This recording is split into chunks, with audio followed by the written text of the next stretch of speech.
مورخان میگن رسول اکرم گاه بازار می درآمدن برای خرید و فروشان. یا الله چنون خوش معامله بود که همون فروشنده نبود که مال و متاع که میخواست جانشان برای پیغمبر خدا کرد.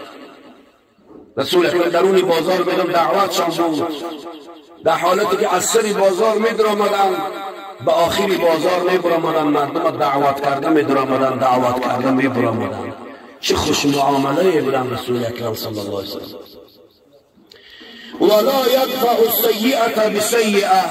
رسول اکرم صلی الله علیه وسلم هرگز با دست مبارکشان یگان شیء را، یگان کسی را، یگان چیزی را سله زدگی نیست. حتی در 63 سال عمر مبارک یگان کسی را یگان شپلاک نزده است. و ببینید چقدر رسول اکرم خداوند اینقدر براش عقل و ادب و تمیز دادگی بود. حتی شترشان هم با قمچین نمیزدن رسول اکرم صلی الله علیه وسلم. مبادا همون حالتی که یک زمان مجاهدان و لشکر رسول اکرم صف می گرفتند، در حالتی که کسی پیش بود کسی عقیب در صف صفوف لشکر رسول اکرم ایستاده، قمچینشون پیغمبر خدا تصادفاً پرتافتند که اینم با حکمت الهی بود، ناخواست قفسی در بین دو شانه عکاشا رسید. همین قدر کار کرد. اگر اینم تصادفاً بود، سهواً بود که رسول اکرم وقتی همون قمچینه که دنگله کردن آمد بین دو شانه، این برای حکمت بود، حکمت عکاشا بود. دیگر رسول اکرم صلی الله علیه و آله یدفع السیئة بالسیئة، هرگز کسی را سیله نمی‌دهد، ولکن یعفو و یصفح. پیغمبر خدا صلی الله علیه وسلم اگر کسی براش بدی میکرد، در برابر بدی او نیکی میکردن رسول اکرم. پیغمبر خدا را کسی اگر تهدید میکرد، سخنی بدی میگفت، رسول اکرم میگفت این نسای من روزدار رو میگفتم قطعتون معامله بد نمیکردن. برعکس همون حالت در حال دستشان دراز میکردن، با دشمنشان سلام میکردن، بخشش میکردن، عفو میکردن، یا دیگر میبخشیدن. در حال روز نمیگذشت، ساعت نمیگذشت. همون قدر دشمنایی که در صدر اسلام با پیغمبر خدا دشمنی میکردن، یک تای او را پیغمبر خدا در حقش دعای بد نکردن، یا معامله بد نکرد، یا سیله نزده، یا حقارت و دشنام نکرد. برعکس در حقشان دعای خیر، خدایا هدایتشان کن، خدایا هدایتشان کن. زمانی که اولین دعوت رسول اکرم در شهر طائف شروع کردن، مشرکای طائف، مردم طائف گوساله پرست شدن و سنگ پرست و بت پرست و هر مخلوقی را پرستش میکردن. پروردگار به این خاطر امر کرد که حبیب من اولین دعوت از شهر طائف شد. اما امیرها و همون رئیسهای طائف دیوانه ها و کودکا را پول دادن، گفتن محمد اگر مبادا برای دعوت دین شهر ما آمد، دعوتی او را نپذیرید و او را سنگسارش کنید. کودکا بالای بام ها و بام گوشه ها در دستان سنگ ایستادند. رسول اکرم با همراهی زید بن حارثه بچه خانشان و 3 نفر، رسول اکرم زید بن حارثه است شطوری رسول اکرم، 3 نفر داخل شهر شدند. اینا از کجا خبر دارند که واقعا این تو میشود؟ رسول اکرم به مجرد شهر طائف داخل شدن گفتن ای مردم بگه لا اله الا الله. این چوپرستی و گاوپرستی و ستاره و افتا و محتاب پرستی را بس کنه، به سوی خالق واحد بیایه، خالق مقتدر و توانا که مرگ و زندگیتان در اختیار اوست، او خدای بزرگ عبادت و بندگی کنه. چرا این چوب و سنگ و مخلوقهای با دست خود ساخته خدا عبادت میکنه؟ بیا به طرف خود.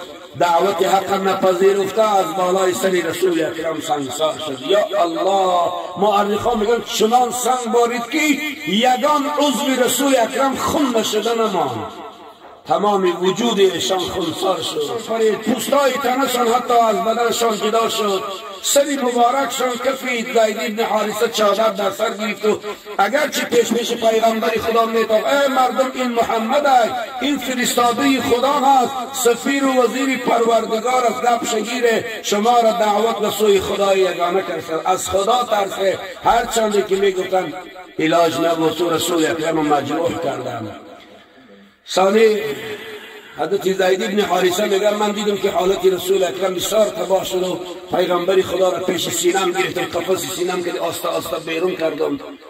از شهر طائف بیرون را آمدیم نزد باغی که از همون مشرکایی که با از اولاد رسول اکرم بودند نزد باغ آوردم پیغمبر خدا را در حال جامه پر داشتم و رسول اکرم دراز کشیدن که در درون خون آغشته بود پیغمبر خدا.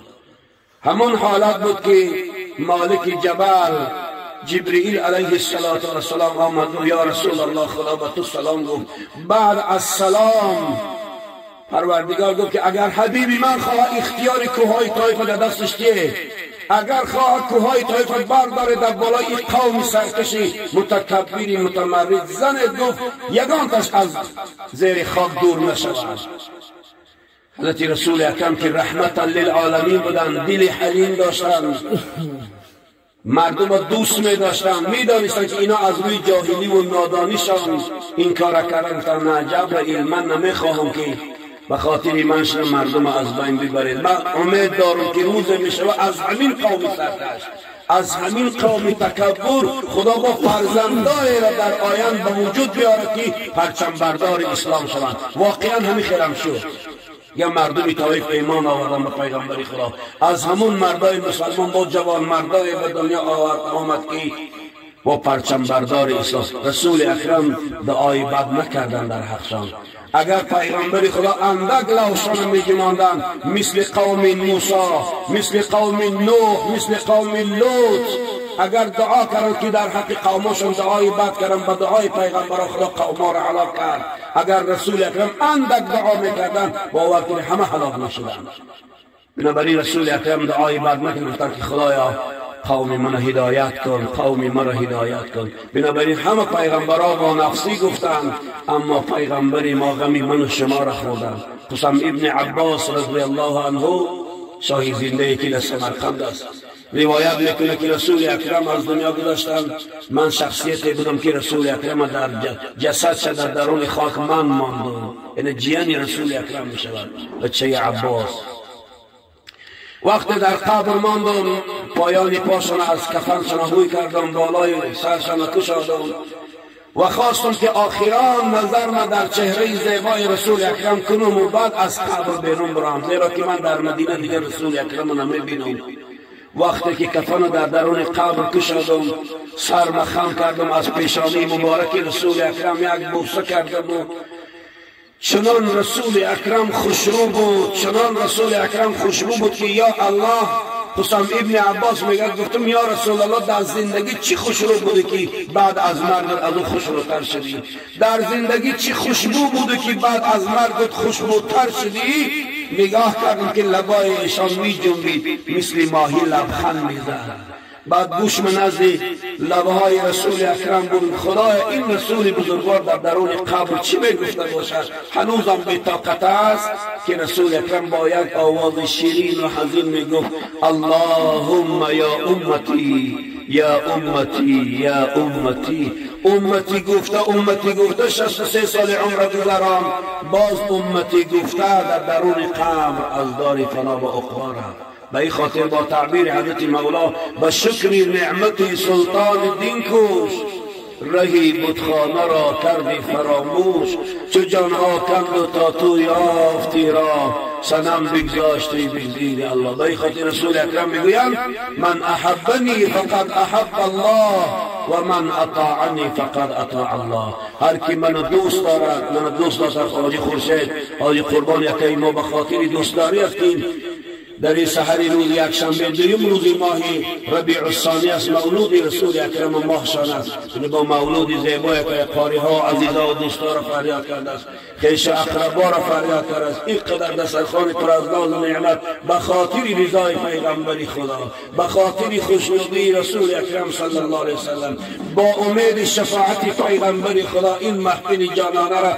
آراسته کردند. ما امید دارم که روز قیامت همه اهل خاندان، مادرها، خواهرها، کلینا، دخترها، نبیره ها، حاجی قربان با فرزنداش زیر لوای شفاعت رسول اکرم را میشود. این نشانه دوستی است، این نشانه مهربانی است، این نشانه همین است که یا رسول الله ما تو را دوست می‌داریم. من احبنی فقد احب الله و من اطاعنی فقد اطاع الله. هر کی من دوست دارد به تحقیق خدا را دوست داشته، هر کی من اطاعت و فرمان برداری کند به تحقیق خدا را اطاعت و فرمان برداری. در این حدیث هیچ شکی نیست عزیزان، در خدا میگه من یطیع الرسول فقد اطاع الله. اطاعت الرسول اطاعت خدا ہے، تعظیم الرسول تعظیم خدا ہے، حب الرسول حب خدا ہے، بغض رسول علیاذ بالله بغض خدا ہے. خدایا این محفل نورانی گردان. خدایا از این محفل که مردم وقتی صلوات میفرستند سلام میفرستند بر روح پاک پیغمبرت، این سحر این صبح صادق سلام و صلوات های ما را از جانب من و از جانب همه دوستا بر روضه پاک پیغمبرت برسان. پروردگارا به صلوات فرستادن این بندگانت روضه پاک پیغمبرت معطر و خوشبو گردان.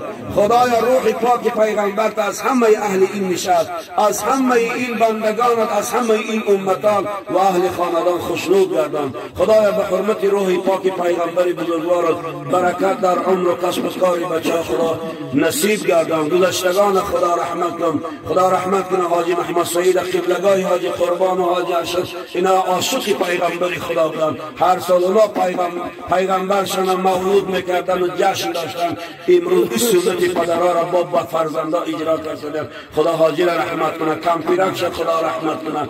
گذشتگان خدا رحمت و مغفرت، شایسته جنت از حوض کوثر سراب و از شفاعت پیغمبر با نصیب و از دیدار به مثل و مانند مشرف گردان. و صلی الله علی خیر خلق محمد و آله و اصحابه اجمعین برحمتک یا ارحم الراحمین. السلام علیکم و رحمت الله و برکاته.